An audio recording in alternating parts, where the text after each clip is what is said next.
Gayaki, it's not like, it's not, and when you say Gayaki in either style, we're not talking about sounding like a vocalist, we're talking about sounding like a voice. I can tell you vocalists sometimes don't sound like a voice.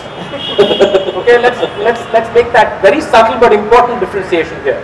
So the problem here is it was not an attempt to just aesthetically recreate, which I think a lot of instrumentals in the South did. Yes. Mali did it, Rajaratnam Pillai did it, everybody did it. But it was about trying to get to linguistics, trying to get to the whole meaning of the word, which after a point becomes very difficult, unless you're playing something people already know, lyrical. So that has limited what I'm talking about, the aesthetic level. That is the difference I think that there is. See, again there's another layer to this that we can't miss out, is the fact that the modern narrative of Carnatic music, removed from its aesthetic construction, not just sociological but aesthetic construction, the narrative that the Devidasi gave the music and the narrative that the Nagaswara Vidwan gave, it was kind of, the music has unfortunately cleansed itself of two very important aesthetic narratives, and they came from very different schools of aesthetics. The mainstream Brahmin musician took the ideas from the Devidasi and the Nagaswara Vidwan, in a way appropriated it, if I may say so, and brought into his sense of mainstreaming. But where did the Devidasi go? So the Padam became something that was sung in the later part of the concert. It is not the important part of the concert. As an add-on. Because, to be very honest, musicians found the lyrics very inconvenient. They found eroticism problematic to the idea of purity. They found the Devidasi herself problematic to the idea of purity, of the whole idea. The Nagaswara Vidwan was trapped in the temple, and he even till today is trying to get back in sabbatical. May I put in a bit of mine in this? And Aneesh, I would like you to respond to that. Krishna, of course, as you know, if you read his book, he does talk about the elephant in the room. That is the caste and the social location. Keep the mic. The caste and the social location of the performer, the singer.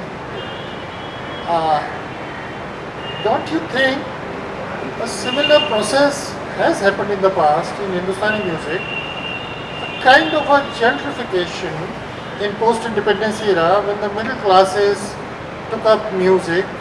First they started learning, then some of them graduated to become performers, and this process is quite visible in Maharashtra in particular, the belt that you study. Do you think something is lost in the process and there is a kind of an erasure of a certain part of our musical heritage in this? Because modernization, as we have discussed,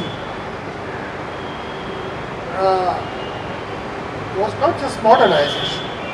With nationalism and this kind of modernity also came some elements which were quite retrograde in the political sense. So they did disenfranchise a certain class of performers. It has happened in the north, from Mudra and the Kavaif tradition to everybody. But they also banned or almost banished certain musical practices. How do you look at this scenario, specifically in the context of North? Well, to begin with, I'd just like to refer to the song text. In the Hindustani system, as you have your padams and javis, here we have thumris and allied forms. But of course, within Khayal also, and even in Drupad, you have erotic songs. And they continue, despite the whole process of trying to sanitize. It was not really a successful attempt.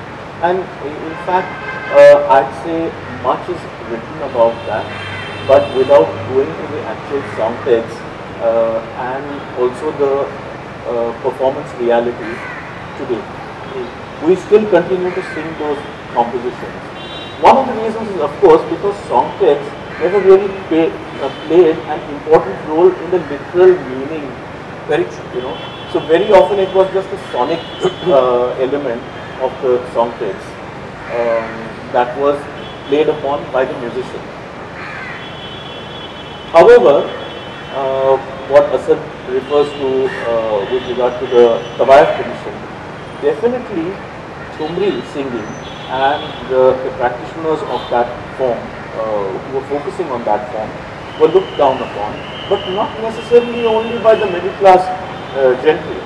Even within the musicians, even within the hereditary musicians, there was that here. Yes, and very often the tawaifs who were disciples of ustads had to pay money. The other disciples had to serve the ustad. So there was a clear-cut commercial transaction there,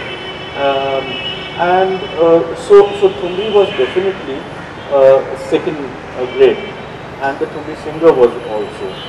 Although at times, very often she was the patron of the ustad. Whether the ustad was her teacher or her accompanist or whatever, or they used to have special jalsas to include visiting musicians so that they can establish their credentials in the city. Having said that, we do, I think it's somewhere related to also All India Radio, because we evolved this term light music and semi-classical.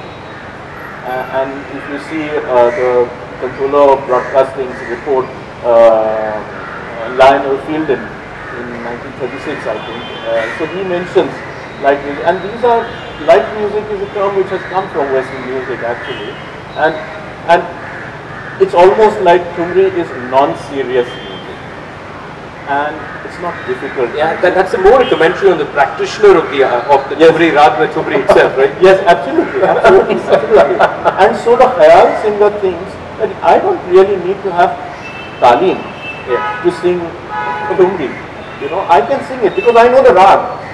Okay, and in fact I know more rags, so I can just weave my way through the Thumri and just have it as an add-on. But Thumri, the very fact that, every form has its own theory. Whether the practitioner chooses to articulate it in so many words, that's different, but his practice is anyway articulating it.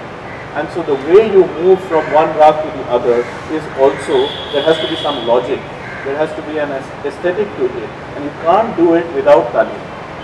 So I think we have definitely lost out on that tradition. There are very few trained Thumri singers,